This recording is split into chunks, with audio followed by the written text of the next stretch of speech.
Hi hello ನಮಸ್ಕಾರ ಆತ್ಮೀಯ ವೀಕ್ಷಕ ಬಂಧುಗಳಿಗೆ ನ್ಯೂಸ್ ಚಾನಲ್ಗೆ ಸ್ವಾಗತ.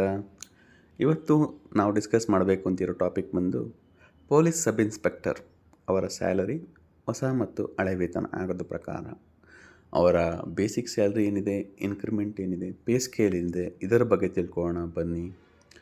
ತಮ್ಮೆಲ್ಲರಿಗೂ ತಿಳಿದಿರೋ ಹಾಗೆ 6ನೇ ವೇತನ ಆಯೋಗದಲ್ಲಿ ಒಬ್ಬ ಪೊಲೀಸ್ ಸಬ್ ಇನ್ಸ್ಪೆಕ್ಟರ್ಗೆ ಸ್ಟಾರ್ಟಿಂಗ್ ಸ್ಯಾಲರಿ ಬಂದು 37,900ರಿಂದ ಶುರುವಾಗ್ತಾಯಿತ್ತು. 37,900ಕ್ಕೆ DA, HRA ಏನೇನು ಆ ಕಾಲಕ್ಕೆ ಅನುಗುಣವಾಗಿ ಬರ್ತಾಯಿತ್ತು ಅದನ್ನು ಆ್ಯಡ್ ಮಾಡ್ಕೊಳ್ಳಿ. 37,900ರಿಂದ 70,850ವರೆಗೂ ಹೋಗ್ತಾಯಿತ್ತು. ವರ್ಷ ಇದಕ್ಕೆ ಬರ್ತಾಯಿದ್ದು ಇನ್ಕ್ರಿಮೆಂಟ್ ಬಂದು 950 ರೂಪಾಯಿಗಳು.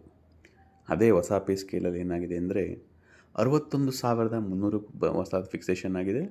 ಈ 61,300 1,12,900ವರೆಗೂ ಹೋಗುತ್ತೆ ಪೇ ಸ್ಕೇಲಲ್ಲಿ. ಈ ಒಂದು